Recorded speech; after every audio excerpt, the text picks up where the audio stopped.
Keep going. Oh, I was just going to point out that everyone needs to calm down. Yeah. The mob In general, people should calm down. Yeah. Well, in terms of going after people. Yes. Mm-hmm. As opposed to just watching the game or however you want it. But how am I supposed to give vindication? Vindication? You yourself? How am I supposed to feel? What the hell's the word for that? I want to say vilified, but that's incorrect. That's what happens when right. you have that mob mentality. And it's definitely the wrong word I'm looking at there. I don't know, whatever. I know what you're looking for. Hold on, let me.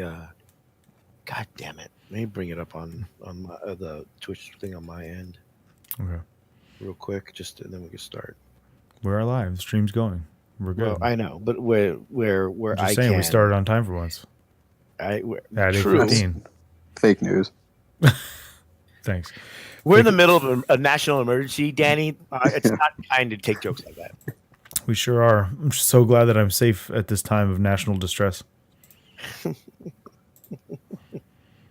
I'm not safe. I could be on the other side of the wall for all I know. So technically, it is a national emergency for me.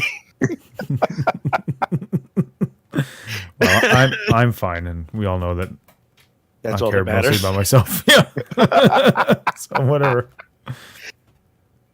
Anyway. All right. Count us down, John. Okay. 3, 2, 1, go.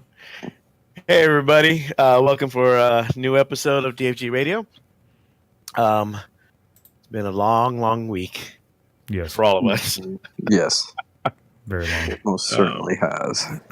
For those that don't know, we did judge the LVO this past weekend, last week actually. It was a very fun event. I had a good time. Yeah, it was great. So we'll just jump right in. Sure.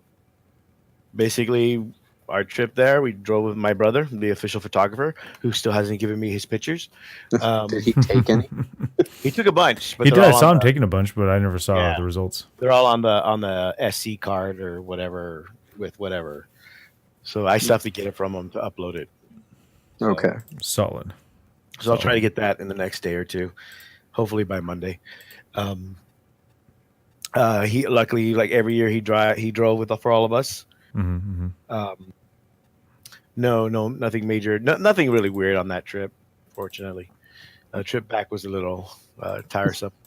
To put it mildly. And thanks, cold. teammates. Yeah. Teammate. Yeah, thanks. That's so we got there. It looked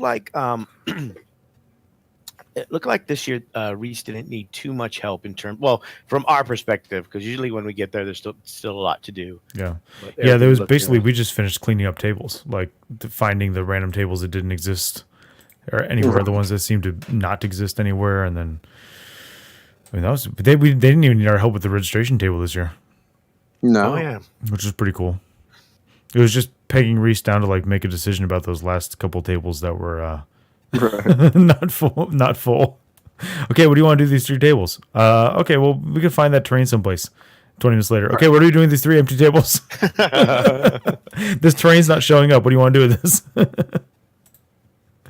Yeah, I don't think we ended up using those tables or anything. No, we only used them the first like 2 rounds when it was like fill up. And then they used them for the friendly RTT the first day, and then I think after that they didn't. Oh yeah. Not until you guys started to do.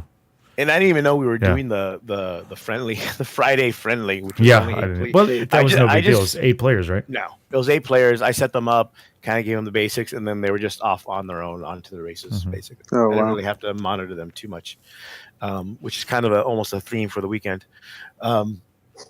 We did have the GW preview. I did have to have a moment to myself for some quote unquote personal time after seeing the preview. So you didn't even go to the thing. No, but when I saw what it was, they literally posted it right after the thing was over. But you didn't see an Abaddon. You just had the teaser. No, they had the video on there. That's fine. But there's no model. There was no model. I didn't see any model. No, there's parts of the model which aren't part of the current model. You don't know. Let's put it that way. It's just a conversion. I'm saying it's not real until I've That'd seen be funny. it. That'd be funny and sad at the same time. I do enjoy that they start the video off with the Primaris Lieutenant you've been waiting for. Yes, that's funny. Yeah. I do enjoy their willingness to troll themselves at this point. Yeah, that is good. And it's actually a box set that I'll actually use both halves of the box set. Because I have my Black Legion and then I have the Primaris Marines that I still haven't put together yet. But I have. You mean just Marines? Then I have at just this point Marines. we're almost to the point where they're just the Marines. Well, if you look at the current teaser for that box set, they showed a Primaris Marine with the autocannon. Yeah, I'm just waiting. I'm just waiting for them to have the Primaris Rhino and Primaris drop pods, and that's when you know the end is really fucking nigh. Well, supposedly they're developing the Primaris Rhino, basically. So yeah. What are they going to do with Terminators? Because Terminators are so iconic. Primaris Terminators. Yeah, it's almost like taking the aggressors. I hope that they like put out the whole line and then they just retcon everything and be like, there was no such thing as Primaris Marines. We're going to take that all out. These are just Marines. That'd be hilarious. That would cause the burning of armies. No, who cares? Nobody cares. I know there was a guy complaining that he had that he wasn't going to buy any more GW stuff after 30 years of being a customer, and they're like, and people are like, well, they already have 30 years of your money, so goodbye. Yeah, nobody cares at this point, dude. They lose an old customer and gain like 15 new ones, so yeah. I mean, I'm all on board. I can't wait. I already told our local store to save me a copy of the Shade Spear box. So with the weird spider thing and who knows what else is in there. Is that what Abaddon's supposed to come in? I don't know. I don't think so. I doubt it, right? Like he's got to be part of like a Triumvirate box, or he's got to be his own thing, right? Yeah, he's going to be his own thing. Would be my bet. I don't know, I think because they know people are just going to. I think they know their clients well enough that people will just shell out for him alone. Yeah. Plus, they didn't show him with the box announcement. His was a separate tease. Right. Mm-hmm. Right. So hopefully that soon. I can't wait, and I don't care about what you guys think about it because I can't wait. So other than that, with the preview, there was some other stuff which I forgot because I don't care about Black Legion. Sure. So I don't know if there's anything from the preview, John, that stuck out to you. I mean, the models looked cool. I mean, I'm not a big Black Legion guy, but I thought all the models looked great. Yeah, pretty cool. Well, they had the Primaris Scouts and the Librarian, the sneaky Librarian. Right. And but I don't remember what the other announcement. Sneaky Librarian. Danny was there. I have that as a meme in here somewhere with the hat or whatever. Oh, right. Yeah. No, I mean, Shadespire stuff is cool, I guess, but yeah, nothing like. I don't know. It was underwhelming, I guess. Besides Abaddon, that's kind of what saved it. Right. And then recently they had the toy fair with the combat arena that comes with a new Crusader model, and a bunch of other stuff for Mechanicus. So I don't care. Tony says he only needs 30 boxes to get all the cool new plastic Crusaders that he wants. I'm sure they'll give you a bulk deal. Yeah. Yeah. He's also like, people have been crying for autocannon Devastators for years. Now that they're Primaris, people are crying anyways. It's also true. Yeah, that's always going to be a thing. Yes, for sure. And then I guess they have a new adventure game for Age of Sigmar, a beginner Shadespire box, the Funko Pop stuff. Yeah, Funko Pop. With I think you said you're going to get the Space Wolf guy. Yeah, I'm totally going to get that for my desk at work. Because why not? I'd probably just get the Intercessor. Yeah. And repaint him so he's not Ultramarine. I'm not going to have Ultramarine around me. I like neither and none of them, so don't care. I know. Then you got to wait for the bug. Yeah, for a Tyranid or a Corn Berserker. I'd take that. I don't know if they do Chaos. Well, they might. I can see a Funko. DeRuberman 42 thinks that the autocannon bro's a Reaver because he's got like the grab shoot and the Reaver boots. That'd be awesome. Yes, because then the autocannon dude was a Reaver. Because then they'd be useful. That would be funny. Yes, then Reavers would be depending on how many points it is, because they've historically overpriced Primaris Marines right out of competitiveness. Yeah, but lately they've been working hard to get those models back into the scene. All right. Well, Death Watch really helps for that anyway. I The new suppose. Vigilus, I don't want to call it formation, detachment. Mm-hmm. I think helps with that too. It's Formation. just formations. It's still formations. Yeah. I don't think people came here to listen to us warble on about the releases that they've heard a lot about. I think they want to hear about the rounds from the judge's perspective. I'll warble on about whatever the fuck I want. Nobody cares about any of these releases. I only cared about the Black Legion stuff. So. Yeah, the spider. So, again, Friday, day one, we had the Friday RTT, went off without a hitch, basically. Yeah. And we did have a pre-game meeting, so to speak, the night before. Yeah, that was fun.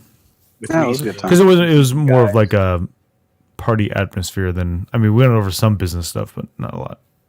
I'm trying to make us sound like super professional, John. We are super professional. Have you We been at had us? a pre-game meeting where you talked about the hard-hitting issues. Like, We're professionals. People Like, saw what would us you like to making drink? rulings all weekend. They know how professional we are. yes, all of them correct. Yes. Every single one, apparently, except for every- John. Listen, Hey, man. just like I say, whoever the judge is correct at that moment. Yes. Yes, exactly. Once you ask for a judge, you give up all rights to being correct. We didn't have any big matchups in round one, did we? Like in previous years. No, I don't No, think there so. weren't any big name matchups. At least that I was aware of. You know, Yeah, not like last year was Jeff and A-Long, and then the year before that was Rose and A-Long. the year before that was there were like 2 or 3 different matchups. There were. big names. Yeah, there were a couple of First big busters. But with the field that large, hey, you never know. Yeah, Yeah. so I Kinda wasn't. hard.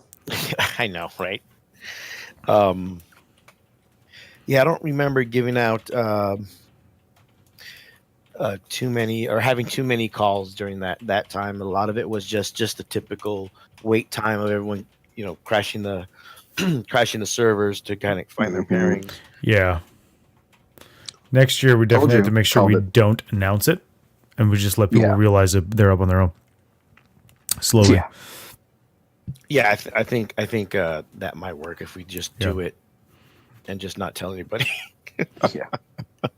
So just might to recap, because Tony's asking. So we had a system this year we gave yellows and red cards that had the code of conduct, right? So we'll talk about that later. But they do not get to physically keep the card, so they're not theoretically collectible. No. Oh my god! Yeah, we didn't imprint LVO 2019 with the judge's names. Yeah. Although And maybe Cuddle we Bunny, can- Aaron did not attend the Las Vegas Open this year. Aaron A-Long. Neither did Tony Capando. No, he was there, but he didn't play. But he didn't play. Mm-hmm. So it was notable with being absent of certain players. Yeah, sure. But maybe they just want to take some time off. Yeah, it's understandable. I want to But, take some time off. We don't get time off. No good time off. No, not even for good behavior. But round one, nothing really stood out. No, I mean, we had the Well, I did. Oh no, round one there was. Yeah, the round one there wasn't really anything, right? No, because the excitement was in round two. Yes. Yeah. Last year we had excitement in round two because we had issues with the BCP thanks to John, Mm-hmm. and that's Sure. the official story. That is the BS story. Thanks to rumor mongers who like to spread rumors and be jerks. Odell. Yes. But this year we had an issue where someone had a seizure Yes. during round two. Yes. Yeah. Danny, you want to talk about that because you were the one that responded to it. I wisely stayed away. I just Is backed that Danny up on the other side. I let him handle it. I watched people rushing towards there, including my brother, who's EMT trained, and I was like, I don't know anything about the medical profession. I'm staying over here. which is smart. Thank you. Is the correct? Yeah. So Yeah. I hear judge and then I Judge. hear medic. Yes. Yeah, And that's so not I good. start sprinting over there, and there's, a large gentleman on the floor, and a bunch of people starting to rush through. And I have I have first aid training, right? That doesn't really cover this. So the first words out of my mouth were, emergency medically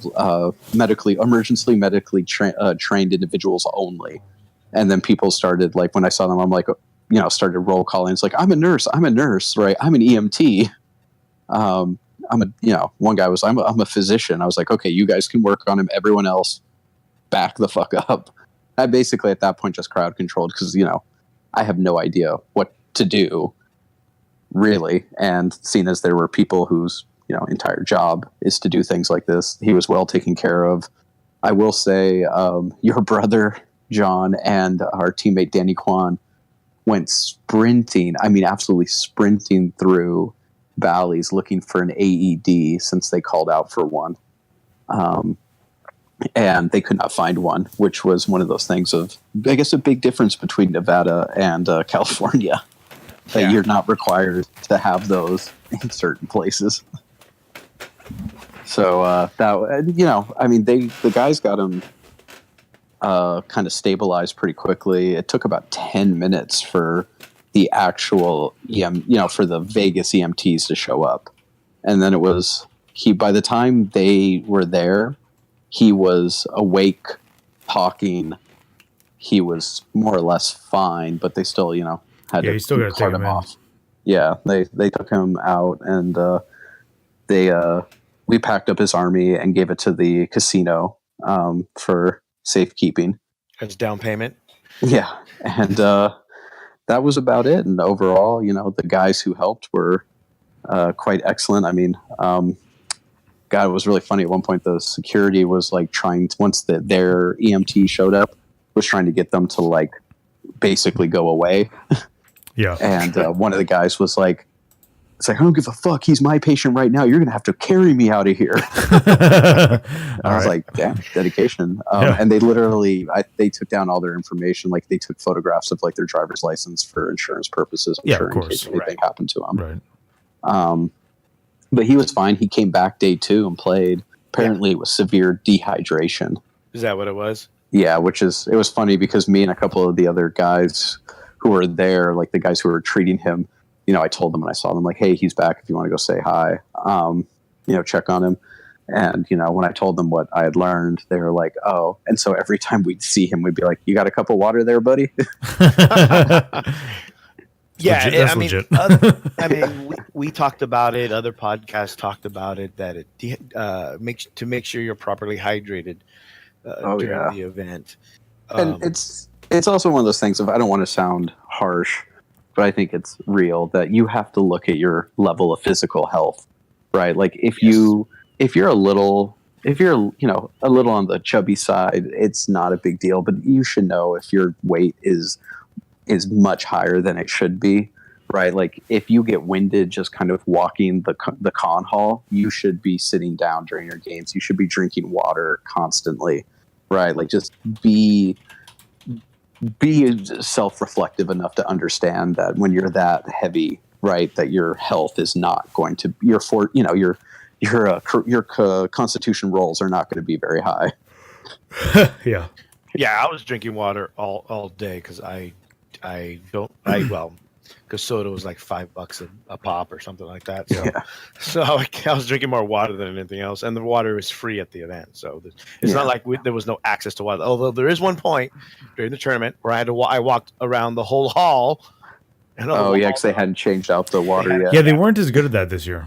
Like previous years, they were like way more on it. But like, I mean, I can understand. Like, there's a lot of stuff going on. There's a lot of people drinking water. So there was only that one time that I noticed there wasn't any water in like anything. I think it was like the only time, and it was after the seizure happened, and everyone was like, "Oh fuck, I guess drink some water." Yeah, seriously.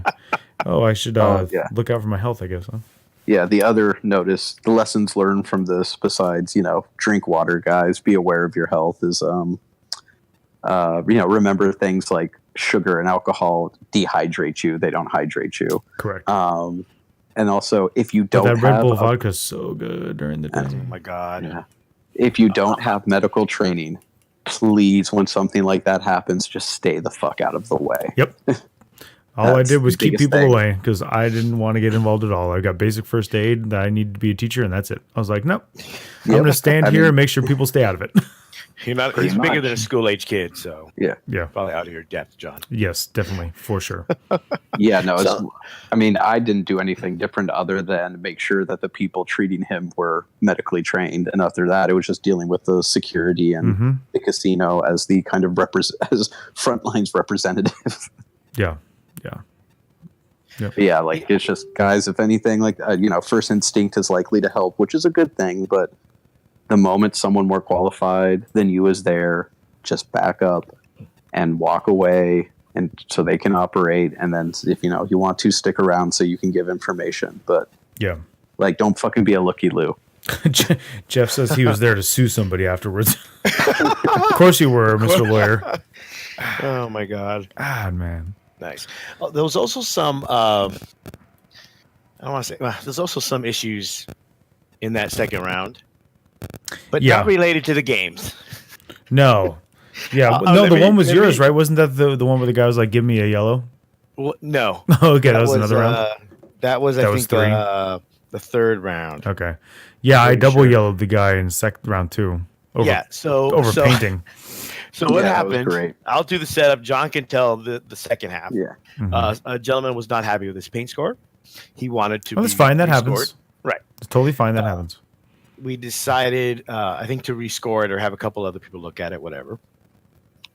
So then he gets his new paint score. I don't think he was still happy with it.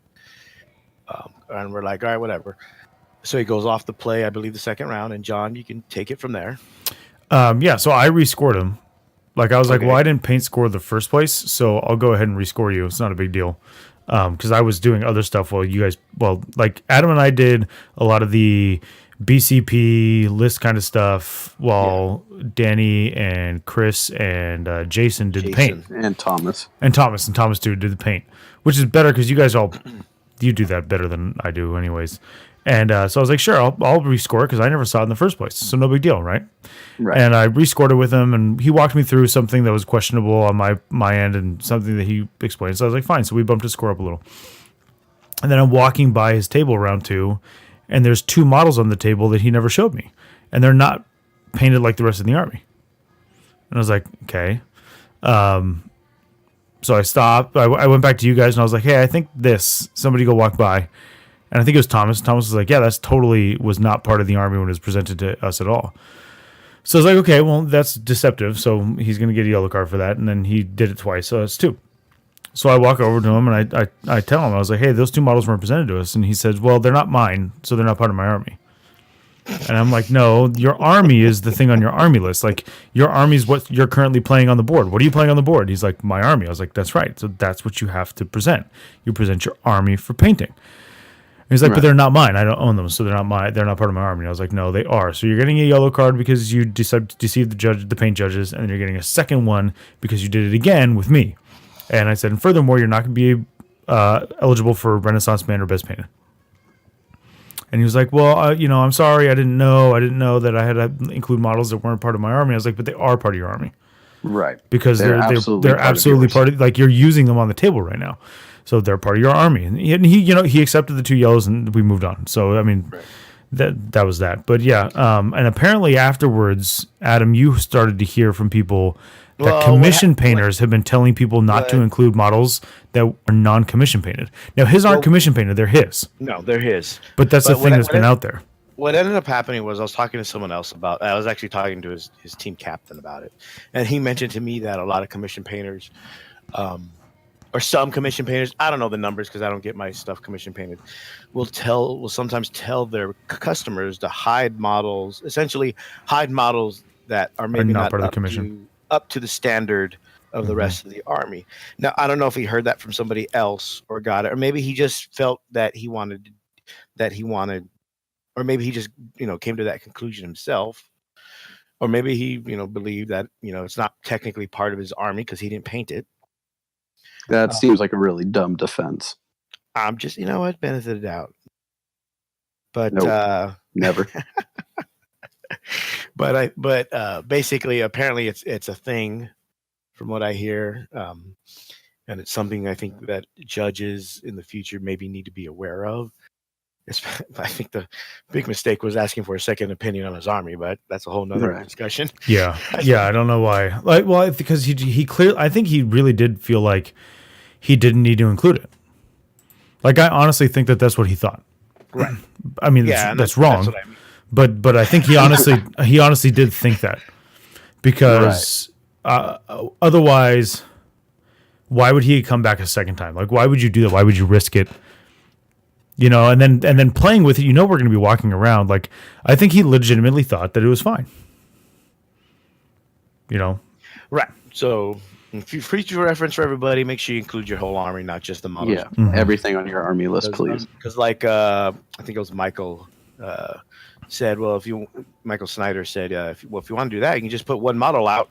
Yeah, right, and then just have the rest of your army. Yeah, I think Michael actually said that to him. I could put out my my Dread Saurian, which is like one of my best. I'll pay $150 for my single Marine to be painted, or my single Gilliman, up to like pro standard, and then I'll just leave the rest of my sprayed blue 3-dot Marines in the bag. Right. If it's all the same deal. Legit. Seems legit. I'm sure it's fine. I'm sure it's fine. Mm-hmm. I'm sure it's fine. I think that was it for round 2, though, right? Yeah, round two. We did have to card someone for, I guess, abusing the clock rules. Oh, yeah.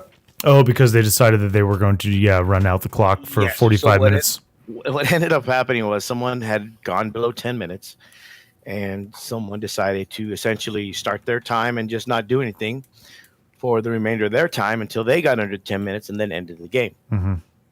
Which is technically correct, but not really in the spirit of the game. Right. No. Yeah, it breaks the spirit. And it's right in the code of conduct that things that are done that break the spirit of the game are not part of the game. Like, that's not allowed.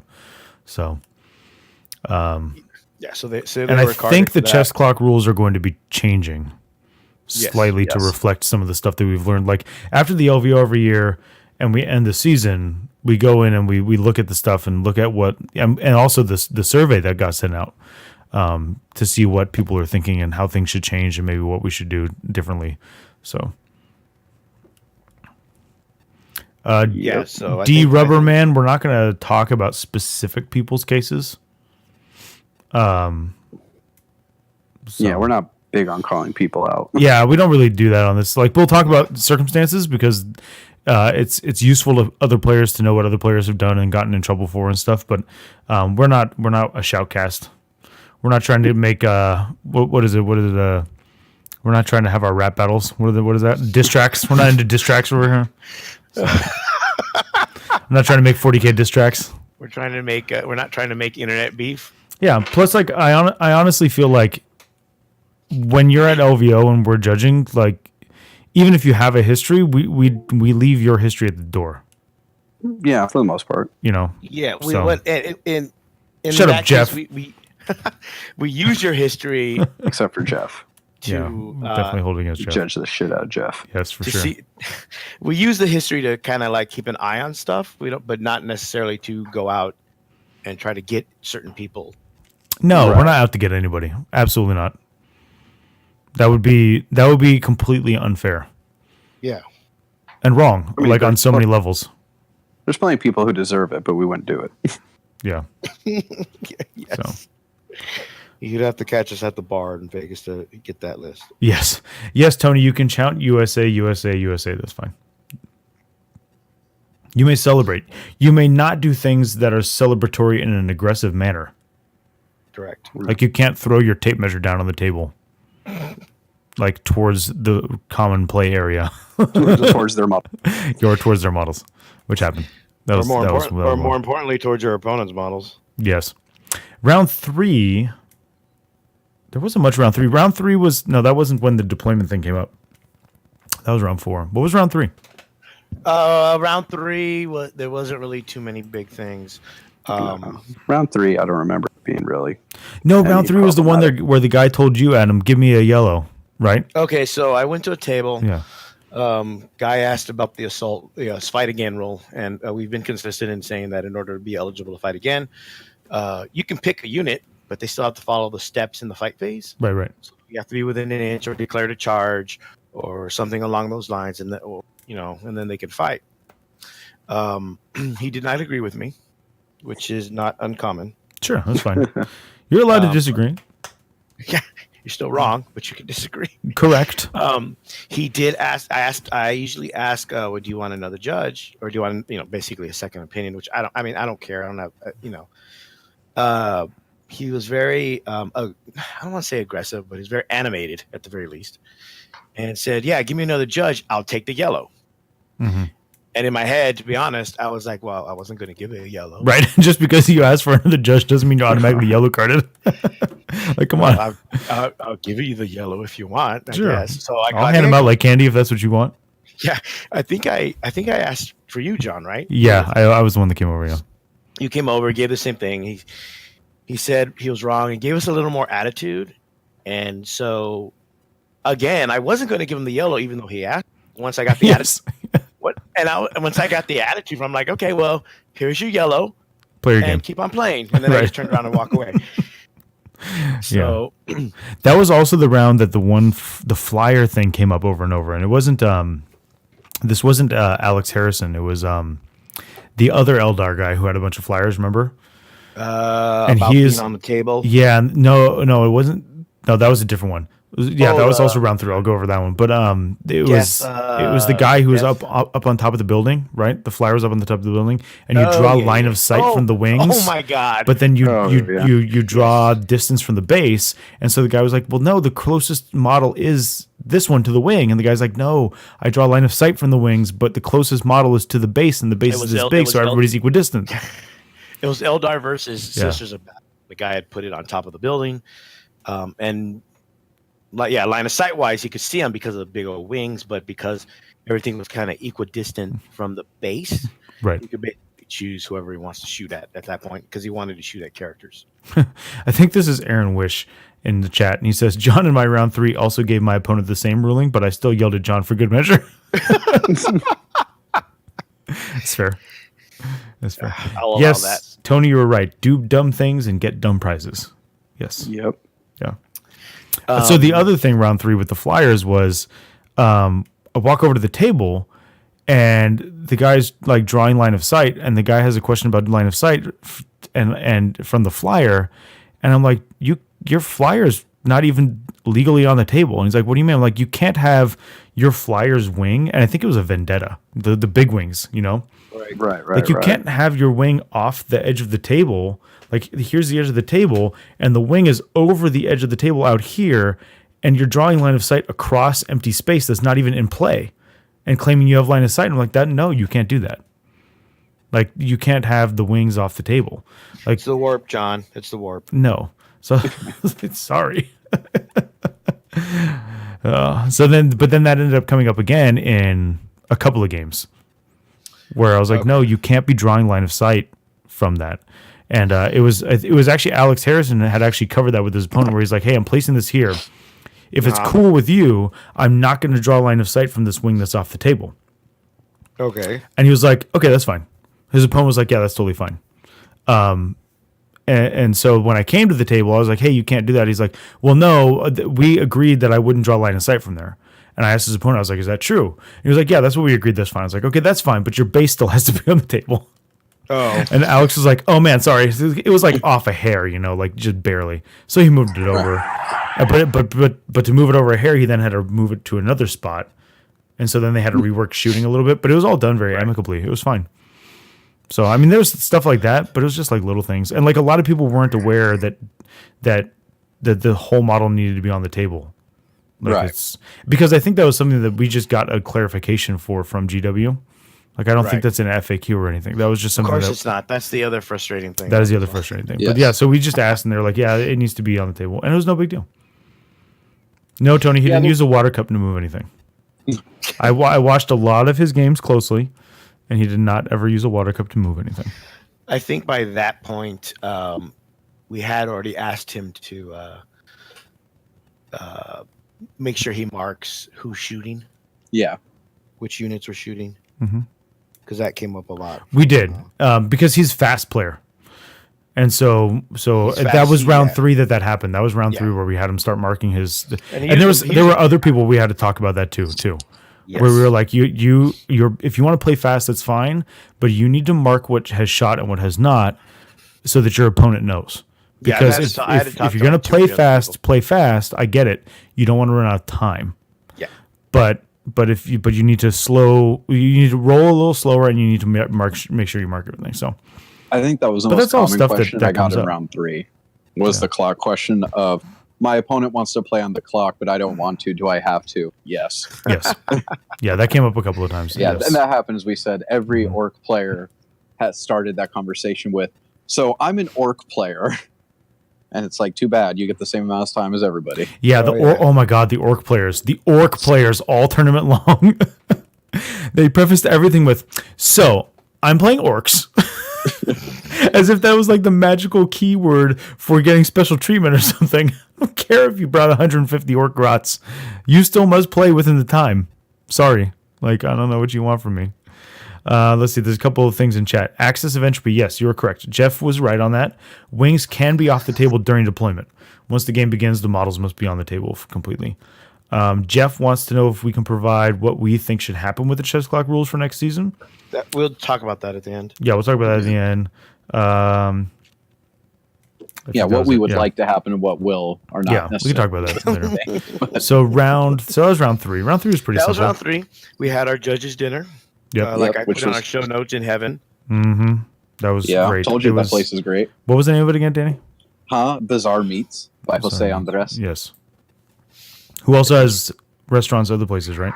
Yes, he has one here in LA called Bizarre. I think it's just called Bizarre, but it's in, I want to say, like West Hollywood, and he has a bunch in DC.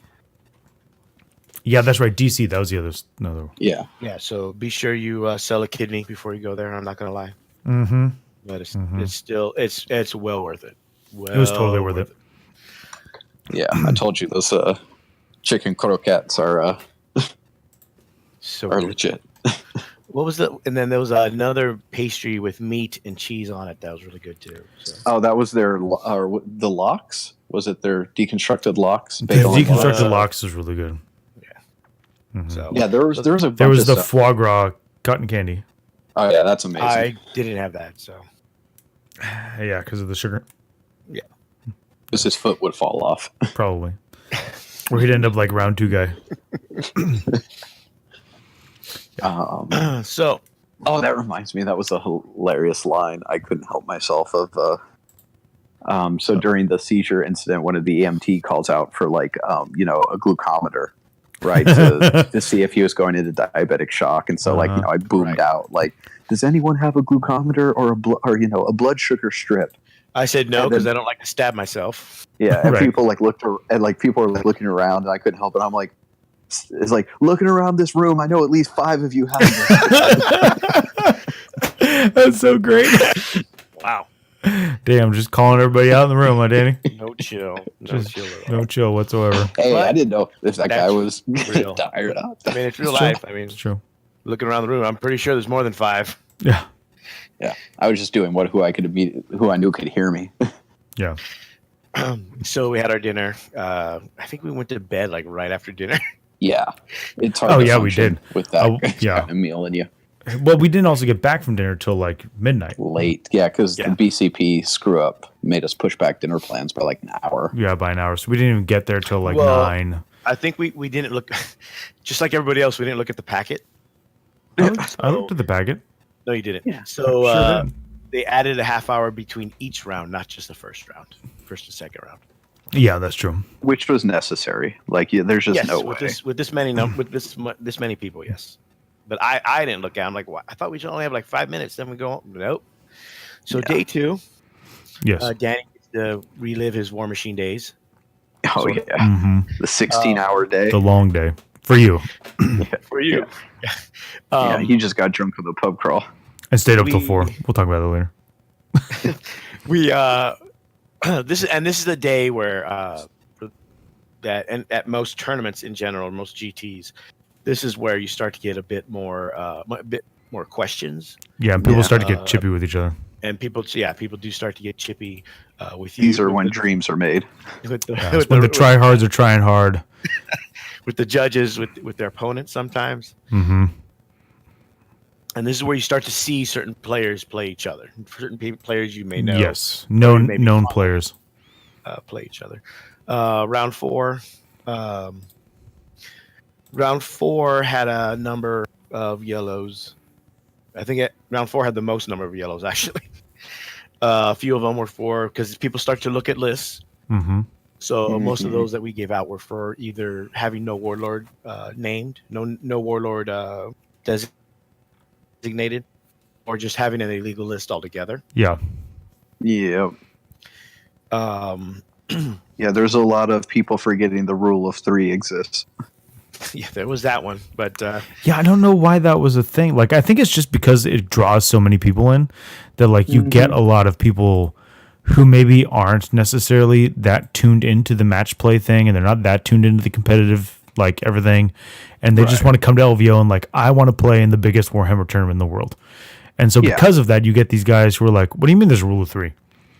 Would there have been FAQs? You know, I think that's just the way it was. Yeah, when Chris or Captain Morgan on the he's in the chat right now too. In the chat, when he put our document together for us, thank you again, Chris. Yes. It was like 10 megabytes and like 100 and something pages. It was all our questions we took from the lead up to LVO, plus the FAQs from GW. Every FAQ, and it was all searchable in PDF form, which is great. That made it so much better, being able to search through the PDF. Yeah, Chris is a wizard. I'm convinced. He certainly does things I can't do with the computer. Yeah, so we got a lot of like no warlord, not marking. Not marking who the warlord is. Not marking the warlord. No unit designation. So some of you couldn't tell what some of the units were. Right. Or where they separated. Luckily, that squad marks was there, so you could just go by the little squad marks and use that. Right. It's kind of hard when you have like 200 models to do it for, but for the future at least. Yeah. We did have a kind of a double yellow for both players at one point, in that they both kept on manipulating the chess clock. Oh yeah, that's right. And that was, and along with multiple judge calls, because I know there were times. And after we told them to stop pausing the clock, like, you're not allowed to do that. Please stop doing that. That's funny. And then, because I know there were tables where we were like, okay, I've been to that table like 4 times now. If we have to go there again, I'm going to card both players. Right. I know most of the time we didn't have to go back, especially after we gave the warning. There were some instances throughout the tournament, not just in this round, where I would start to give the yellow, and then the player would kind of like, I don't want to say panic, but they would like try to calm me down so I wouldn't give them the yellow. Yeah, that did happen. And so we got a lot of that, of just people just not wanting the yellow. So I got to be honest, I got a lot more apologies this year than I have in previous years, and no one called me a name, at least to my face, this year, as opposed to previous years when I was called a bunch of names to my face. Mm-hmm. But I don't know if anything else happened. Round 4, I don't think so. Aaron wishes in the chat, and his game was one of the ones I cruised by a lot because there was a lot of people watching it. Right. And he was saying that was like disruptive. Yeah, at one point I had to tell a guy to stop pointing at their game. Yeah. That's right. I was like, if you're standing here watching this game, you need to stop pointing at it. Like, stop talking loudly and pointing at the game. That's ridiculous. There was a few games in the second day where we had to basically do crowd control. Yeah. I did the same thing round 5. Yes. In Nick Nonavati and Alex Harrison's game. I think it was oh my gosh, why am I blanking on his name? Was it he drove with from drove it this Heroic last year. Intervention, Yeah, who was from live, Heroic Intervention. live streaming the He was game, live and getting streaming everybody away. and he started to point at it. And he was talking to me, and he had like the mic towards me and stuff. He was talking to me back and forth about the game. We were further away, and then I got distracted. I come back, and he's like talking and pointing at the match, and I'm like, "You need to stop pointing at the game." Like while he's live streaming. Yeah, I don't know if it picked it up or not. Like me telling him to stop pointing at the game, but I did. I told him you gotta stop pointing at the game. You should. I hope it is. Now I have to actually watch it. Yeah, but I don't want to give Andrew those clicks. I had to do that with a lot of Nanavati's games. It's somebody else. I never remember his name, but he usually has a following. British guy. Lawrence. Lawrence. That's the guy that Aaron Wish was playing. Yeah. Yes. Right. And I remember talking to Nanavati of like, you know, if it's bothering you, you need to tell us so we can move them away. Right. And he's like, I know, but it's good for my brand. And I'm like, I get that. That's the thing that's changing is like, there's more 40K celebrities now than there used to be. And like, people want to see their games. So if you're one of those people who's got a following, if you don't want them at the table, you're going to need to tell us. Because at this point, we basically assume you're cool with it. Yeah. If you're playing one of those people and you don't want them at the table, you need to tell us. Exactly. Because we will get them away from the table. It's not a big deal. Yeah. Like that's basically become part of judging LVO. Is part of it has become crowd control. Yes. Yeah. And it's one thing to sit and fishbowl a game. It's another thing to be right up to the table and talking about the game while they're playing. If you're going to watch different units and what's going to happen, and you're like, dude, seriously, you can't be pointing at the unit that's in reserve and then pointing at a spot on the board that you think it should go. Right. Like, what are you doing? Shut up. Yeah. Yeah. If that's something we may have to talk about in the future. Mm-hmm. In regards to that. Unfortunately, I don't watch a lot of YouTube, so I recognize the names, but I don't recognize the people, faces. Right. So mainly because I don't care. Yeah. Round 5, there was a bunch. Actually helps though. There was a bunch of games like that. Round 5. So like that whole that was when we put them all in that first row. So round 5 is when we when everybody was whatever table you were at. That's more or less where you were at in That's where your standings, yeah. Right. We went to ranked tables in round 5. So that just means that the first really 16 to 32 tables are really all that are in contention, more or less. Yeah. Yeah. It made it a lot easier for us. I still like walking down to the bottom tables because those guys are usually pretty nice. Oh, yeah, for sure. But it makes it easier for us because we know where we're to going focus. to really need to go. You like walking down there to see smiling people? Yes, instead of like super sweating, like nervous people with people live streaming their games, shoving their phones into matches, trying to force us to use certain dice apps. Oh my God, that was in the finals, John. Whatever. Get your story straight. Yeah, so round 5, I know John, Alan mentioned his game, his opponent got carded, but I don't recall that may have been I think Jason. It was Jason, yeah. And by I remember that Jason time, being down just so people know, and by that time I had Shanghai Mitch from Best in Faction to help out with the judging, mainly because I know Mitch is very knowledgeable about the game, and I know he had just done a TO at a large event a couple weeks ago in preparation for this, and I knew he wasn't playing, so he was walking around anyway, and it actually proved very useful because we lost one of our judges, Thomas, because he was running the 40K friendly, and they were instead of being next to us, the big friendly, not the RTT, like the big friendly, right. And with RTT wasn't a friendly; it was a single elimination tournament. It was like I thought the Friday RTT was a friendly. No, it was just an RTT. It was not. It was just an RTT. It was a Sunday RTT, but on Friday, basically. Got it. Basically all it was. So, and he was running the friendly, but it was up in the sky view, up on the 26th floor. Right. So right. we needed another body. Mitch was willing to help out. It was actually sort of a tryout for him, but I wasn't going to tell him. And he actually did very well. Yeah, he was great. Having him was awesome. So he'll probably be a fixture at the tournament scene for the LVO as long as he wants to do. Yeah, as long as he doesn't want to play. Yeah.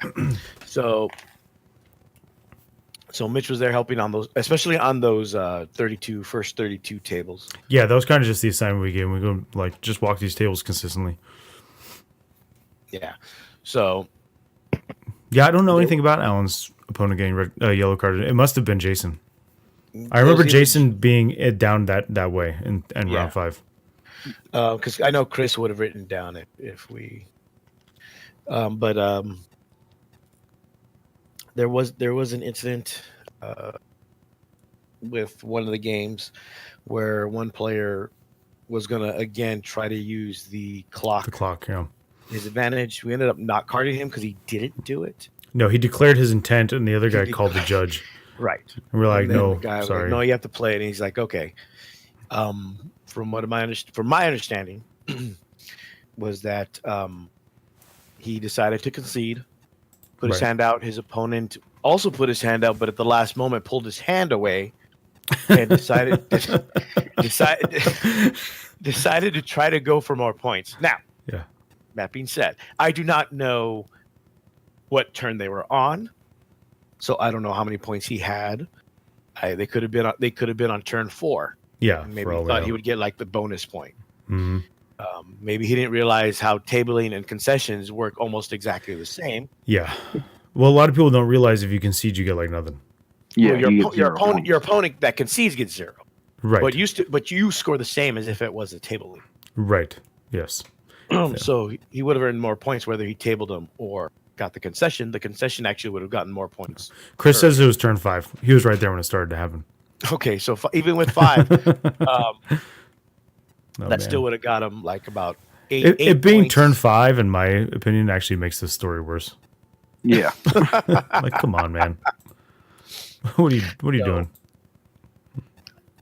And so he had talked to the judges, and he was upset because what ended up happening was he played out the rest of the turn. He was unable to get, I think, kill more or kill something. Mm-hmm. So he ended up not winning. Actually, ended up tying the game. Okay. Nice. He was upset with his opponent. He talked to us. We talked to his opponent. We talked to people that happened to be there. After everything was said and done, because he didn't shake and rolled dice to continue the turn, we could not give him the win or go back to almost force the concession on his opponent. Yeah. He was informed of that. He asked us, "Hey, what if I go ask him? What if I go ask him to concede again? Because he could be a good guy." He used that exact quote, to concede, and we more or less told him, "Do not talk to that gentleman." Right. Please do not approach him. Thank you. Yes, this is an unofficial restraining order. I didn't say that. That's what I was thinking in my head. It's basically like a restraining order. Do not go within 100 feet of him. Yeah. Seriously. And then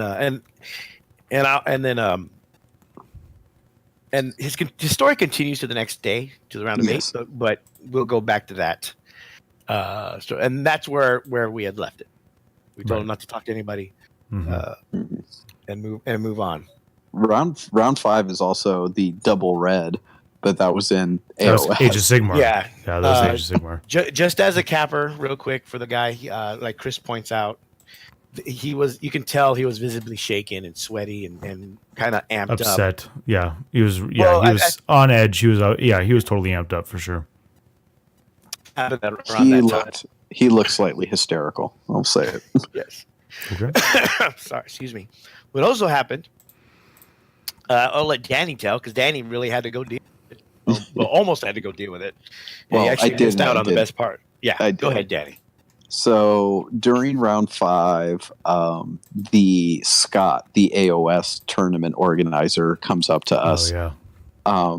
And Reese actually is the one who brings him to us, of like, explaining the situation where it's the final round before the cut to top 8, and 2 guys on the same team who are in the money decide to, or seemingly submit their scores with a tie. And if you don't know Age of Sigmar, getting a tie is really, really, really difficult. Yeah. You have to score the same amount of points in the mission, which isn't easy to do. And then you also have to destroy an equal number of points. So it's not just like, oh, hey, we tied. And then it goes down to like, well, how much stuff did we kill? And it has to be exact, right? If you killed 820 points and your opponent killed 830, you win, or your opponent wins because they killed 10 more points than you. So they tied, except they submitted scores before any dice had been rolled, and they left to go get a drink at the bar and did not even return until apparently their team was texting them, their fellow teammates, being like, the fuck are you doing? Go play your goddamn game. Oh. So they come back, play, and then magically end up with a tie again. Oh, I'm gonna put play in quotation marks. Yeah. I didn't unless I didn't see them play. So knowing that this has already been done a first time, Right. I'm kind of surprised that they still tied. Yeah. No, It's not surprised. Yeah, it's definitely. I'm sure they played in the sense of they set up their models and then was like turn 1 pass, turn 2 pass, turn 3 pass, turn 4. Okay, how much is that unit worth? Oh, that unit's worth the same. They'll kill each other. Okay, we're done. Oh, look, we tied. I mean, maybe. I mean, allegedly. I'll say allegedly. Just because. Well, it doesn't matter. It's what it exactly looks like. So in any case, the judge comes and asks, and I was the first to say, because Reese like, well, we should talk to them. I was like, that's collusion. That's a red card for both of them. Right? Oh, yeah, that's just flat out collusion. I've dealt with He's that like, before okay. At LVO. So yeah, so we have to talk Scott up a bit because he's a really nice guy, and I could tell just the idea of having to go through the drama of just zeroing out these two high level players, right, from getting into the finals is like not something he really wanted to do. So I ended up walking all the way over to the AOS area with him, right? Went through the BCP thing, zeroed them both out, right? Dropped them both from the tourney. And then, told him like, okay, there's like, told them like, okay, if they come back, if they're not here, because I went looking for them and they weren't there. It's like, if they come back, just don't engage. Tell them they were dropped for collusion. If they would like an explanation of what that is, to come see Reese or come see me, right, over in 40K. Right. And I'll happily explain it. And, I run into Scott like 20 minutes later and he's like, oh, they're coming down. They're on their way. They just texted me like, what the hell? And I told them like, send them to me or Reese. Right. And so I was out walking the world and checking in on the bottom tables. And right as I'm like walking back, I see Reese talking to two people and everyone's a little animated. I'm like, fuck, that's my moment. I need to get back there. I'm telling you guys to keep this shit. But I was there when they called up. Yeah, I got called into a judge question. So by the time I answered that, they're like two of them are like walking off, and then there's another two, which I think is like one of the guys who got dropped and the team captain, who are still kind of talking and being like, it is what it is, and I don't know if it's fair, but this is just something that is. I was like, and I don't know how we can avoid this, and it took everything in me to not just slide up next to them and be like, don't fucking cheat, and then just slide my way. How can we avoid it? Yeah, don't fucking collude. How do you avoid it? Don't do it. Like, this is not rocket science. But Adam got to see the actual conversation with them and Reese. Right.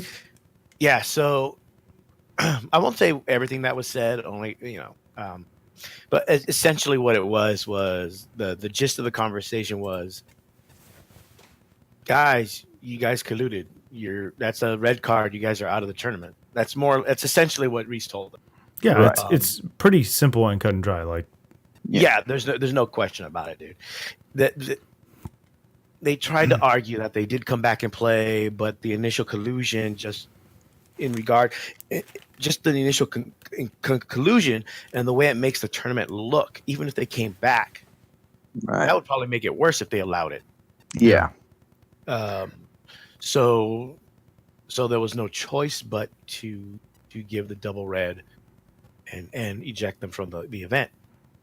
Yeah, that's what I told Scott when he was like kind of going back and forth of like, I know this sucks because he's definitely not the type of person that enjoys conflict, right? Like us.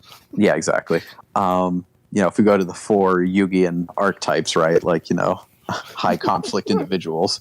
I was telling him, like, this hurts your tournament, right? Yeah. Like, your reputation as a tournament is damaged if you allow this, right? And that's something that I think every TO needs to understand. When you allow things like that because they're your friends or because you're not comfortable having to be the disciplinarian or whatever, you just have to remember you're hurting your tournament, you're hurting your reputation, you are making sure that this behavior continues and that people who don't want to put up with that stop coming. Right. Yeah, people don't want to have to deal with that, so they don't come to the tournament. Like, that's what's going to happen, so you can't do that. You got to make sure it's straight.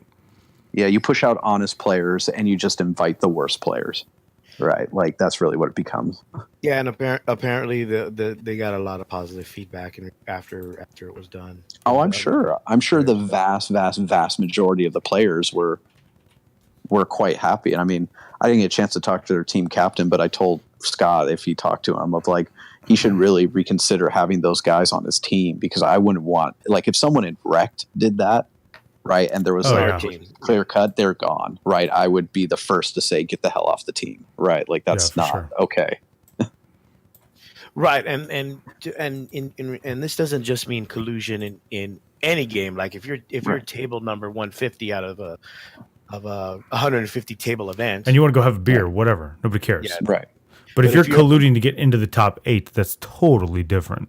Yeah, because the only way they both get in the top 8 was if they to tie. get a draw. Right. Yeah, and magically they got a draw. Yes. So that sends a bad message anyway. Magic. Yeah. Exactly. And Magic does allow. I think they tried to bring up the they Magic. Did. Magic the Gathering, yeah. Yeah, right, which allows for collusion. Well, it allows for splits, right? Like, but that's the thing, is you just split the prize. Right. Like, and Magic just knows that it's, again, almost with as large and competitive as an event as they are, that it's almost impossible to really stop high level collusion. Mm-hmm. Right. Because you can't, it's hard to say for sure someone, purposely misplayed or did whatever. Right. It's also part of it too, of like, they're also where they're at that level enough where there's so much money on the table that, oh yeah, for sure, they know most people won't split a real, like if you think of like a GT level event, right? Like, people split all the time at Friday Night Magic because who cares? Yeah, it's Friday Night Magic. It doesn't matter. It's like if you split at the RTT, like if you're like, hey, well, let's play our game, but we're going to split the prize. Nobody cares. Yeah, but if it's I'd still care. But if it's like a world tournament where there's, thousands upon, there's $100,000, $200,000 on the line, no one's fucking splitting that. Right.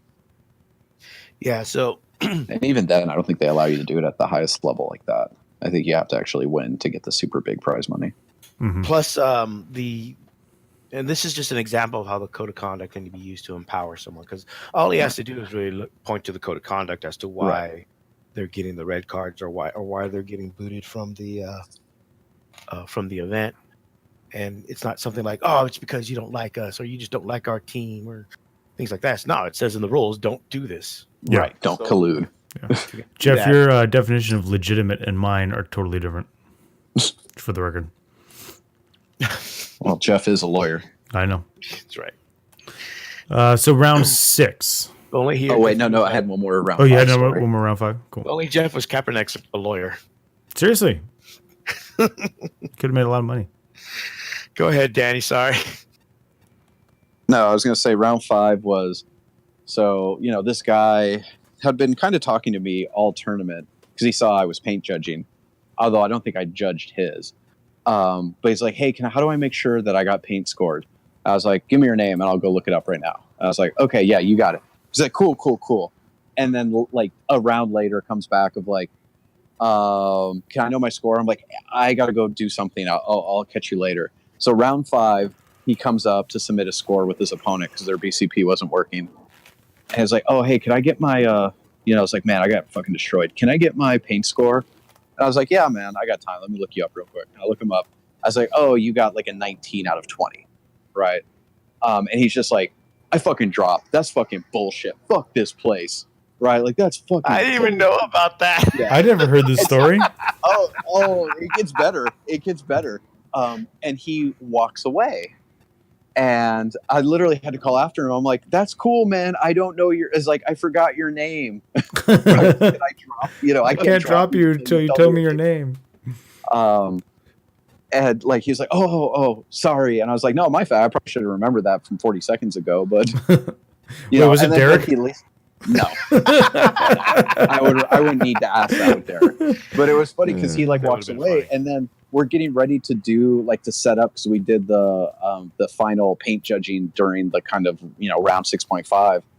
And Thomas comes down. He's like, hey, man, can you go take a look at this army again? Because it got a 19, but I'm pretty sure it deserves a 20. Right. And I'd like it in contention for best painted. And I was like, word, man, just point out. It's like, yeah, it's this army. I'm like, yeah, I didn't see that one. He's like, oh, yeah, let me see it. I was like, do you remember? He's like, yeah, I remember the guy's name. And it was the same guy who dropped. They're like, oh, well, that's what you get for throwing a hissy fit, I guess. Yeah. Don't drop. You never know. Yeah. At least don't drop from the painting competition. No. Right, exactly. Just, like you could have just. Yeah, go ahead. Yeah. That's too funny. It was just one of those things of like, ooh, sorry, man. But that's also like, should you maybe have gotten into the top? I don't know. I actually never really saw your army, so I couldn't say for sure. Yeah. But, on the other side of, if you don't like your paint scored, don't fucking be a little prick about it and then throw a tantrum. Yeah, it's true. Tony says that I forgot to go over my game 5. It wasn't Which my was the game stream 5. game. It wasn't. Yeah. It was. I thought that was 6. Like that. Oh, no, that's 6. That was 6. I think he's That referring was to 6. Nanavati and Harrison's game because I was there for that, and Mitch was too. But there wasn't much to talk about with that game. I mean, really, it was a well played game between the two guys, and Mitch it was had a close. Funny comment, but that's about it. Yeah, I mean, and there was two like high level players playing. It's not like there's, the thing is, people are on Harrison because of the LGT thing, but like if he's got a judge at his table most of the time, what do you think he's going to try? Right. Like, come on, the guy. I told somebody who was upset about the outcome of the Nick Nanavati and Alex Harrison game. He's like, man, that's not the outcome I wanted. I was like, yeah, but the game was played straight. Right. And the guy who had watched probably more of the game than I did, because we didn't babysit the table, we came back and forth. He's like, yeah, you're right. Okay, that's fine. Like he got it. So yeah, and I don't think Nanavati would put up with anyone trying to pull something on him. Right. Mm-hmm. Like he's an amazing player. He's gonna notice if something is not going the way, or if something is not being done above board. Yeah. Right. He's not some random person you could probably pull some bullshit tricks on. Yeah. All I know is that Tony was talking about the round 6 game. We'll get to that in a minute. Okay. All I know is that I'll probably check out Alex Harrison's service as opposed to Nanavati since Alex Harrison won. Oh, low blow. Come on, man. Wait, does Alex Harrison have one of those services? It's Glasshammer Gaming. I don't know what that is. He's part of it. I literally don't pay attention to a lot of those people's things, not because like it's spite. It's just that like I don't want to be like in on their celebrity stuff when I have to judge them. You know what I'm saying? Well, I have to approve their posts for Conf. That makes you're an admin for Conf 40K, so it's different. Although I did learn that was, despite playing at the same events a lot of the time, that was the first time that they'd ever played. I had no idea. That's interesting. Yeah. No, I would have assumed they'd met at a top table at least once or twice. Nope. They've all the different things that they've won, because they've all kind of won the same major events. They've just never played each other as part of that, a part of winning. 197 millimeter cannon says the problem with Harrison is all the gray area shit he does. People just want him to lose. I would argue that every top player has a lot of gray area shit they do. Yes, and they just do. They just do. There's a lot of gray area stuff going on all those players. I mean, as the person who's constantly going to their tables, there's a lot of gray area shit going on. Between loose movement, bidding for rulings, bidding, to be able to do certain things, take backs, quote unquote misremembering rules. There's all kinds of things that people do in the top tables that may be technically legal, and we'll talk about this at the end also. but is maybe technically legal, but just seems shady because of the personality. Yeah, and that's fine. I mean, that is. And I wouldn't, to be honest, I wouldn't go through the Alex's thing either. So I'm too cheap to pay for people to make lists for me. So Yeah, for sure. Yeah. So I can just make bad lists on my own. Yeah. Yes, I can make a bad list. I don't need to pay anybody. I don't. No, definitely not. I can do that on my own. Round 6, the biggest thing was the stream game. I don't remember there being too many other games that were like people that needed like that had like issues that happened. There was the game with Nick Rose and Sean Naden where they're like, man, do we really have to play? We don't knock each other out. We're friends. But there was not a lot of issues there. Yeah, I was like, yes, you have to play. Justin Curtis and Michael Snyder basically ignoring the clock once they started it. And they're like, do we have to use it? Because we're ignoring it. I was like, well, it needs to be running. Right. And then if you have an issue with time, don't come crying to me about it. I think they almost had an issue with time towards the end, actually. Like Tony said earlier, play dumb games, win dumb prizes. Yeah. But they didn't. I think it was just the stream game thing. And like you can go back and watch it on the Twitch stream where like the one player he used a house trait when he wasn't allowed to do that. And then he wanted to take back. He wanted to take back his advance. And they were already in the shooting phase, and advancing is, in the movement phase. And he had not allowed to take back earlier in the game. They had round agreed one. to no takebacks, apparently. They didn't agree to it. Oh, he just didn't allow. He just didn't allow a take back, and so they're like, okay, so there's no takebacks. Right. So then he wanted to take back, and his opponent was like, no. And then he was like, well, I do get to use the house trait. So then we had to figure out one. Okay, he wanted us to find where it said that you don't get the house trait. Adamant that he could. No, he was adamant that it was changed in the FAQ that you could. Right. For super heavy auxiliary. Right. What we found was that free blades get their burdens and qualities in a super heavy auxiliary. It has nothing to do with house knights. Yes. So he's like, so no, I do get to use it. And we're like, no, we found it. We don't. And I watched the stream. And Jeff Robinson goes, okay, well, we now have like 8 refs at this table on their phones. Yes. So we found it finally. We're like, no, you don't. So you don't get to take it back. He's like, well, no, I do. I should get to take it back because I didn't know. And I was like, and so then you can see me on stream, like explaining, I'm pointing at the different parts of the board. And I'm like, literally like, you didn't allow a take back here. So we're not allowing a take back over here. Like you didn't allow it here. You're not getting it over there. That's just the way it goes. He's not obligated to give you a take back. Right. Nope. I think we did refund him the CP for using the House Raven strap because he couldn't fire. Right. And it was still the same phase. And it was like, well, you used a stratagem that you're not going to be able to use. So yes, you may have the CP back. But the other thing was like, I remember turning to somebody after the game restarted and I ended up watching the rest of that match. And I was like, why are these players so high strung about this game? The Tau player lost. Yeah. I was like, and I'm not saying he's a bad player. He's not a bad player. But at the time we got to the table, turn 2, the Tau player had already lost. Like there was no way he's winning that game. And there wasn't. The Castellan couldn't even shoot a whole turn. Yeah. And he still lost. Like that game was over. I'm like, why are you two so like into this game? And like, why is it so heated about this thing? And then I was thinking to myself, well, probably because the guy was like, no, you can't have that take back. Yeah. And if the original no take back cost the Tau player the game, then yeah, I could understand why he'd be like that, you know? To be honest, I guess to be honest, he could just do that even if he did give him the take back. Because in the code of conduct it says you don't have to. No, you don't.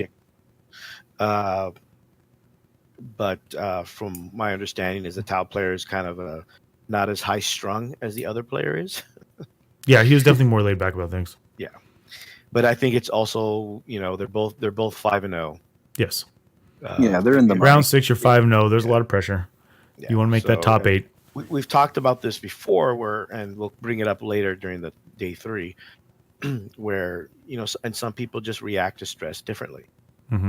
And other than a life-threatening sport, I mean, I can equate it to sports, where sports always bring out how you'll react in an emergency. It brings out your true self. Right. And you saw the one Tau player calm, and he seemed very calm and collected. And he was, yes.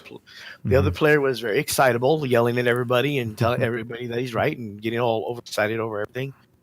I think part of the problem is maybe the other player maybe doesn't have the foresight that a lot of top players have, and maybe he didn't realize that he was in the commanding game, which is why he's fighting for it. Yeah, it could be. He was not aware that he had that game in the bag. Or he could be mad because someone told him no. I don't know. It's Could be one of those two things. You never know. But I think it's something that happens, especially if you're on stream. You don't want to make a mistake. Your friends are watching. Your teammates are watching. Yeah. You're in round 6. There were several thousand people watching. Yeah. From what we got, about 13,000 at some point. Yeah, that was round That was round 6. 7. That was we didn't stream. Round 8. It was round. No, it wasn't round 6.5. Round 8 on Sunday was bannered on the Twitch page. Okay. No, I thought it was 7. It was 7. It was Sean Naden and Gray. Yeah, that one was bannered. That had 13,000 viewers. And the whole thing had don't give away what happens next. Well, shut up. Then move on. So you're the one talking. So talking about round 6 because the only thing I want to mention is the two players that had the issue in regards to the concede. I'm not going to take your concession.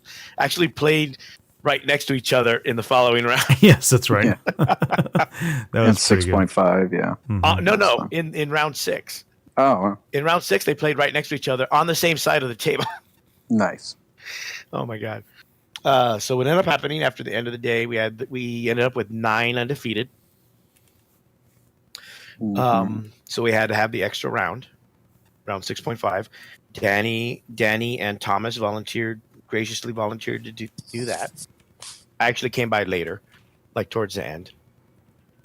Yeah, we were already done. Yeah, I think there was one match still going on, but Danny, you want to tell us how that round went? It actually went pretty easy. I put the fear of God in people at the beginning, just to, we're all tired, just fucking play your games, right? Like, no excuse to be dicks. There were no real judge calls that I was really needed for. I mean, I think there was only one about line of sight, and they just wanted someone neutral, to do it. It was pretty easy. Although the one thing, there were 2 moments that were kind of funny, which is in one game, it was really, really clear from turn 2 on who was winning. And the guy just wouldn't give up. I mean, he fought his heart out to the end, but it was also dude, there's no. You want to go to bed? There's no ITC points here, right? There is literally. It doesn't matter if it's 31-30. If you lose, you're done. Your record is not impacted at all, right? So it was just you could just see the annoyance on the other guy's face as he's just massacring this guy, and the guy will not concede. He will not just be well, I'm done. He was, I mean, which part of me is I understand, go down swinging, but it was real. He had already, it was one of those things. He was knocked out on his feet, right? It was over. And he was just wasting someone else's hour and a half of their life. And then that was the one game where the guy looks up at his opponent and they've got 5 minutes left and he's like, so is there any way we can just call this? And before his opponent could answer, I go, yeah, you can concede. Yeah.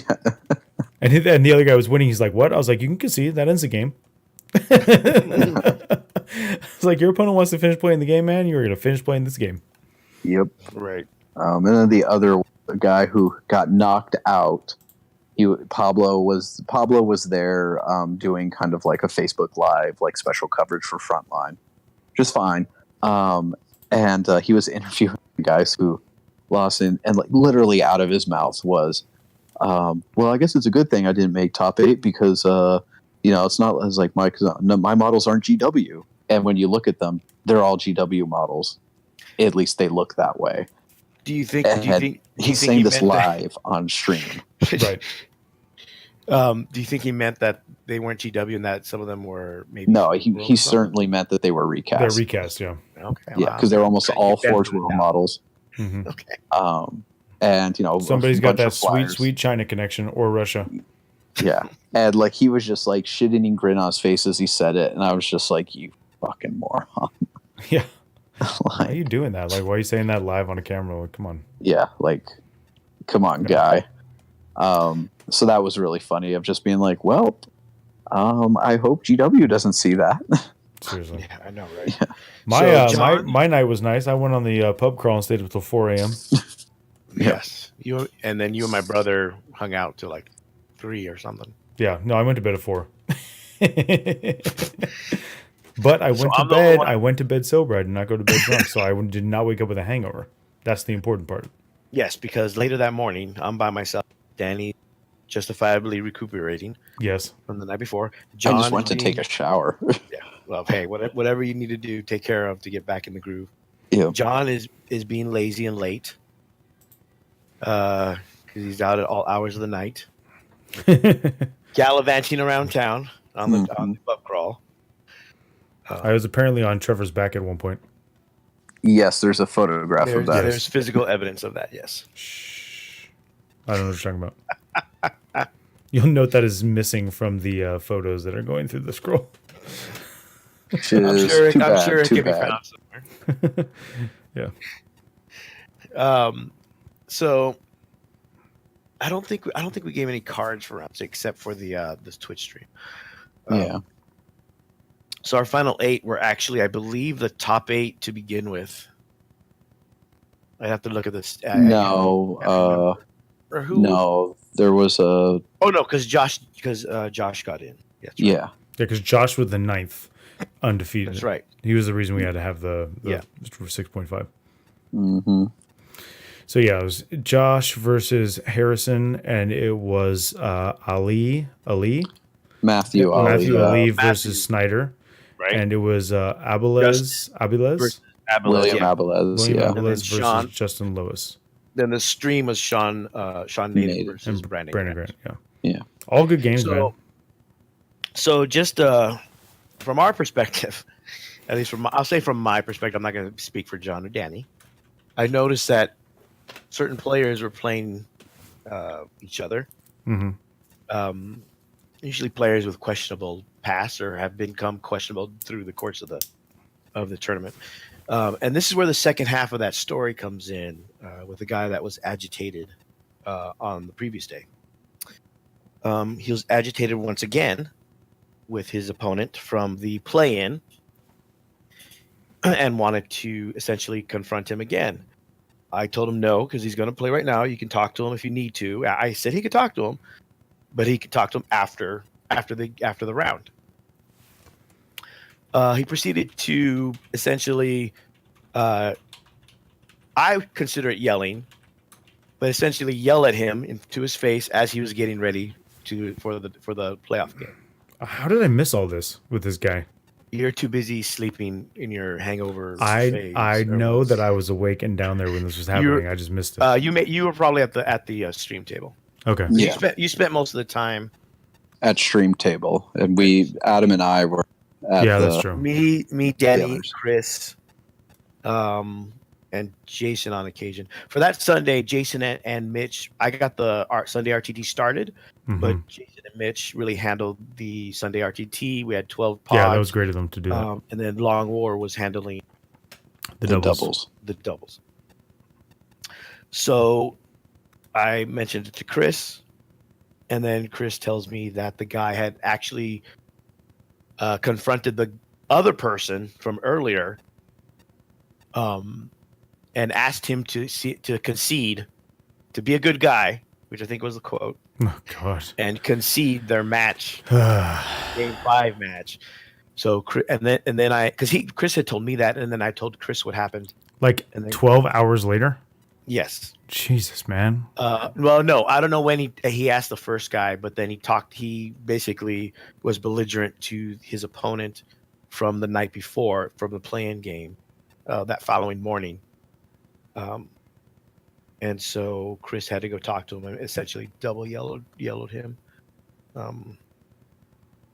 for the event, even though the event was essentially over for him. But I believe he was playing in the Sunday RTT. Yeah, he was. So okay then. Some people get really excited. Yeah. So those first round, so Josh ended up losing to Alex Harrison. Yeah. Yep. I believe it was a fairly, and it wasn't close at all. It was not. No. It was 33 to 18. We did have to watch that game really close, and we watched Justin's game with William. That one came down to whoever went first. Justin went first, and just basically blew away everything that William had that counted or that mattered. Yeah. And then, that got a little chippy. I got chippy from the start, to be honest. Yeah. No, yeah, that was definitely intense. At one point, Chris and I had to go to the crowd since Justin tri-pointed or said that, hey, I'm going to tri-point this model. Okay. And Abeles didn't. He kind of apparently shrugged. He says he didn't say anything, but Lowe said that he did. But in any case, Justin asked for verbal. Yes, okay. I heard him say it. Okay, that's all that matters. And the crowd heard him say it, and the crowd also said that Abeles actually said yeah. Right, gave some kind of verbal confirmation. So we had him. We basically rewind is no, that model is tri-locked and right. I'm not sure. I don't know if Morgan gave Abeles a yellow, but it was very, we were very clear. If somebody asks you something, right, and you have to give a yes or no answer, right? And if you don't understand what they're asking you, you need to clarify with them, right? You need to communicate better. And that's also I got on Lois's case because he paused the clock before, and I didn't. Oh yeah, I remember that. Yeah. You know what? That happened a lot with different. That happened a lot. Him, Harrison, a couple other people got. Alex stopped when we asked him to. Right. There were a couple of repeat offenders who did not stop. Alex still had to be. I had to tell him during the finals. He's like, "Is it okay if I can stop the clock?" I'm like, "No." Right, but at least at that point he was asking. Right. Right. But you can tell he was getting very antsy about the clock. Yeah. Right. Well, yeah. I mean, that's understandable when you're on a timed game. But I don't care. Don't touch the fucking clock. I'm not disagreeing with you. Anyway, Justin getting confirmation is important because it plays into the second round. Mm-hmm. And then we didn't have to really watch Snyder's game or the stream game. Snyder really. and Brandon. Or the stream game. I checked the stream game a couple of times, but I was that was Brandon and Snyder. That's why Brandon was on stream. No. That's the second round. The Michael Snyder playing Matthew. We didn't have to really watch. Yeah, no, they were. That was part of that was because you can tell that Matthew was very tense. Yes, and he had a really good first turn too. Yeah. I think I don't know if the pressure got. I'm assuming the pressure got to him just by the way he was carrying himself. Yeah, and that happens. You don't know. He was our I don't know how I got here guy. So well, I mean, not really. He's a good player, but he definitely stuck out from the others. Yes, in that regard. But that's kind of cool. That's my favorite thing about the LVO, really. Yeah, there's always one. Mm-hmm. Even Abeles, I've seen him before. Yeah, he played Brett Perkins round 1 2 years ago. Yeah, I think that was his. I don't know how I got here. Yeah. He was there with Necrons. No, he was there with Tau. Oh, then it was 3 years ago. 3 years ago. 3 years ago, he was there with Necrons back in 7th, and that was the year Alex won, I believe. Okay. Yeah, because Brett won last year. Yes. No, Brett won 2 years ago. ago. Brett won 2 years ago. And then last year was not a Vavati. Yeah. So basically this 2020 will be our 5th year, or at least Danny and I's 5th year doing it.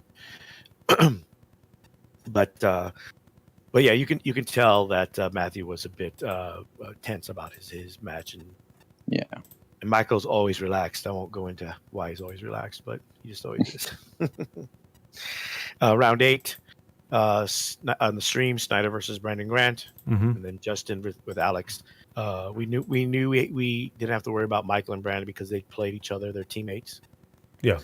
So they played each other for a while. So most of it, we just watched Justin's and Alex. And this is what I talked about when you need to make sure that if your opponent doesn't hear, at least the judge hears what your intent is. Mm-hmm. because Justin he can forward operatives, his dragoons and his termite. Yeah. Right. Or Stygius or whatever it's called. I heard him declaring the termite, but I didn't hear him say anything about the dragoons. Right. And Alex didn't hear anything either. So when Alex said, "Well, you didn't say anything," and I had to agree because I didn't hear it either. Right. And I'm on the same side as Alex. So if I didn't hear it, then Alex probably hear it.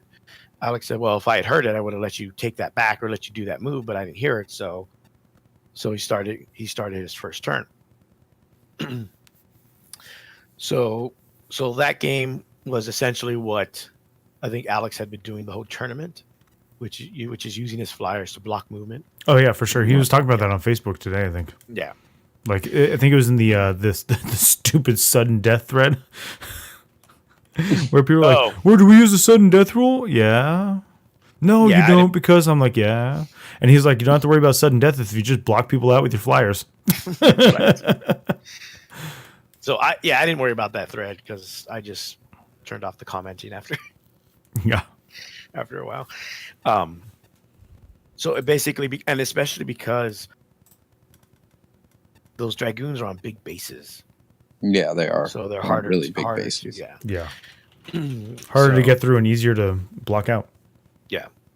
So it was an uphill battle from there. Mm-hmm. It wasn't really that close towards the end. Mm-hmm. And then Brandon and Michael's game on the stream, Brandon pulls out the win. So it's Alex Harrison, Brandon Grant final. Mm-hmm.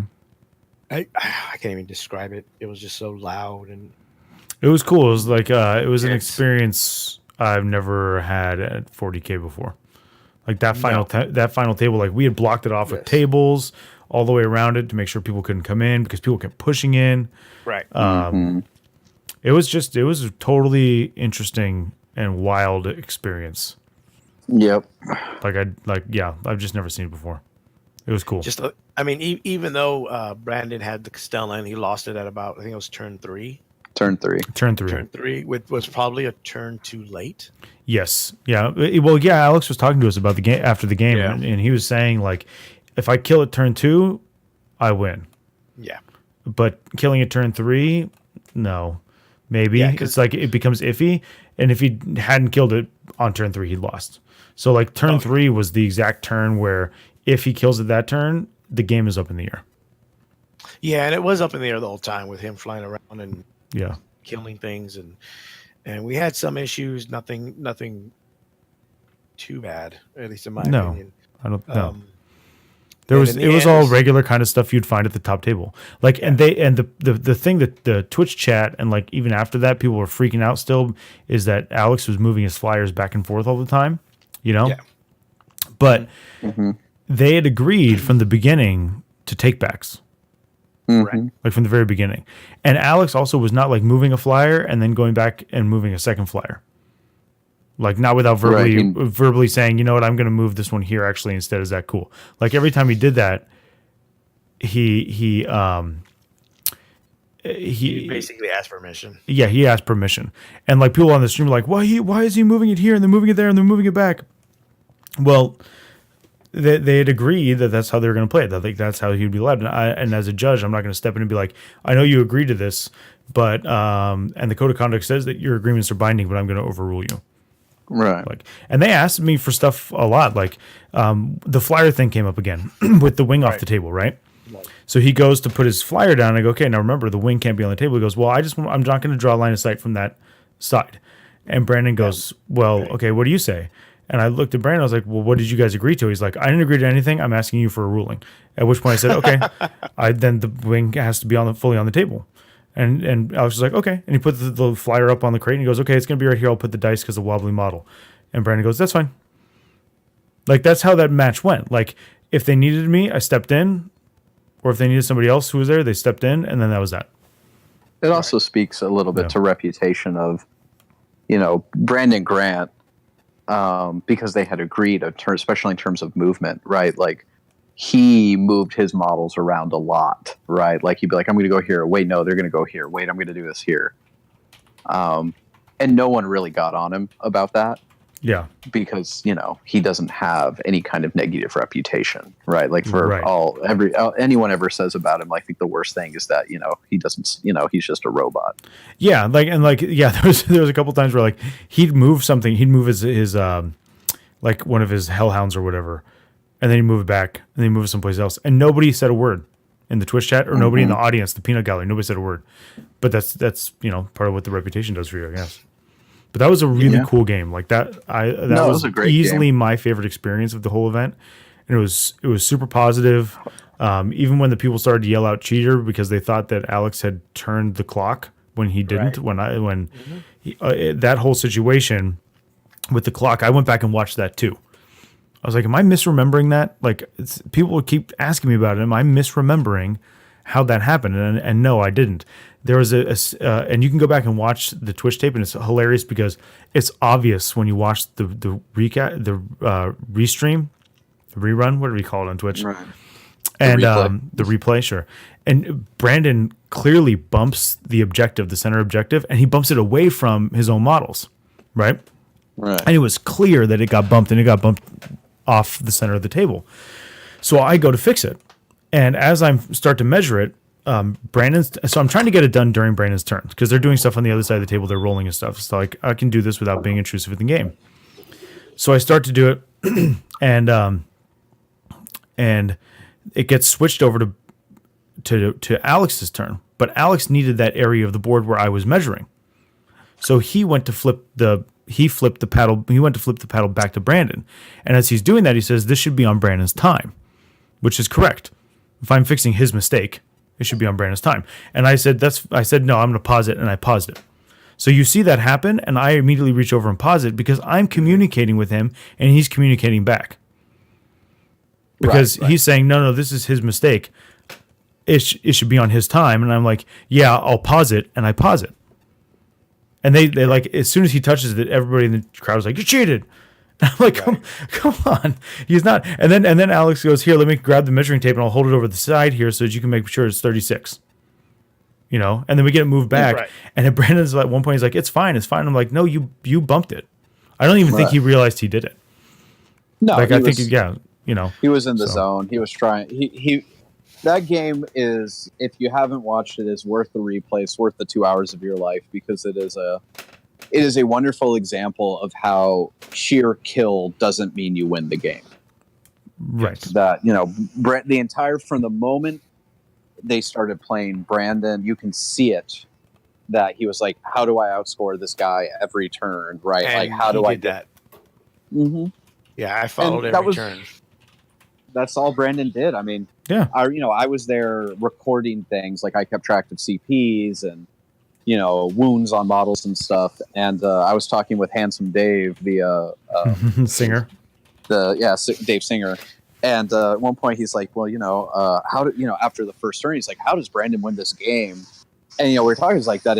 It looked from one end, and I know the stream was talking about this. It looked so one-sided, but when you really watch the game, you really see how Brandon was ahead on points the entire game. Yes. The entire game, he was ahead on points. He was getting bonuses from turn 3 on 2. Yeah, he got the bonus turn 2 and kept it. Yeah, every turn he got that bonus. Like he's just accumulating points, and that's because that's what his list does that Alex's did not because of the flyers. Right. He knew he was going to be able to get those objectives, and he stayed on them, and he was getting point after point after point after point. Yeah, and it's especially because I think it's one of those things you have to remember because most people play ITC as a progressive game, right, where you're scoring points every turn. But Brandon purposely took ground control, which is not scored progressively; it's scored at the end. And so every time Alex would ask, "Hey, what's the score?" Right, and I keep him updated after both of their turns. I could see him doing the math in his head, and I'm pretty sure he forgot that Brandon had ground control because he's like, I'm catching up, I can do this. And it's like Brandon's about to score 3, if not 4 points at the end of the game that you're not accounting for. 4. Yeah. He scored 4 from ground control, Axis of entropy, it was mission 4, which is objective in the center. Each player places an objective in their deployment zone and in one of the enemies. Opponents, yes. One of the enemies. And if you control both of the ones you placed, you get the bonus. Correct. Yeah. And Brandon was ahead. Even when Alex scored on that half turn, Brandon was still up by like a point. Yes. Yes. It was amazing. With the final score was like 32-28, right? Right. Yeah, 33, it was 33-28, something like that. Something like that. Yeah, it was close. I mean, it was close because at the end he was finally starting to whittle down Brandon's units and finally starting to get like a little bit ahead on stuff and getting the kills and the kill more. And there was one turn where he didn't get the kill more, and Alex really needed it, and he didn't get it. That was turn 2 when he failed to kill the Castellan because he put everything into the Castellan. No, and then I think it was round 4 too. He didn't get kill more because I think Brandon happened to like down one of the planes randomly with a las gun or some nonsense. Yeah, I saw his las guns put like 6 wounds on one plane. Yeah. There was another. I'm pretty sure there was another turn where that happened. I'd have to rewatch it. I know I'm not going to. Yeah, so spend the subscription because I think at this point you need to be if you subscribe to Warhammer TV, you can rewatch. Yes. Yeah, it's worth it because that match was great. I think we're close to running out of time for you, John. Yeah. Do you want to discuss our thoughts afterwards on next week, maybe? Yeah, we can do our thoughts on the Code of Conduct and stuff next week. It's not a big deal. Okay, so we'll call it now. Yeah. Call it a night. We'll talk about what our thoughts are for the weekend as a whole, how the Code of Conduct fared, how effective the card system was, and we'll probably talk a little more about the mob mentality at the event. Yes. That seemed to be everywhere. Yeah, that'll have to be addressed. Yeah. So yeah, we'll do another show next week, which is a week earlier than we normally so look do. for another show next week. Apparently, we're going weekly now. Just no, we're not. You heard it here first. No, we're not. We're not going to go weekly. We're going to remain as bi as possible. Well, we did miss like a whole month before LVO. Yes. So we were a little busy. Okay. A little busy. I think we have plenty of time. So we'll hopefully around this time next week, Thursday or Friday, we'll figure that out. Let people know, maybe even earlier, depending on schedules. Yep. But we'll call it that for tonight. So look for us next week. We'll talk about our thoughts for the weekend. And everyone, good night and have a pleasant tomorrow. Yep. See you Later.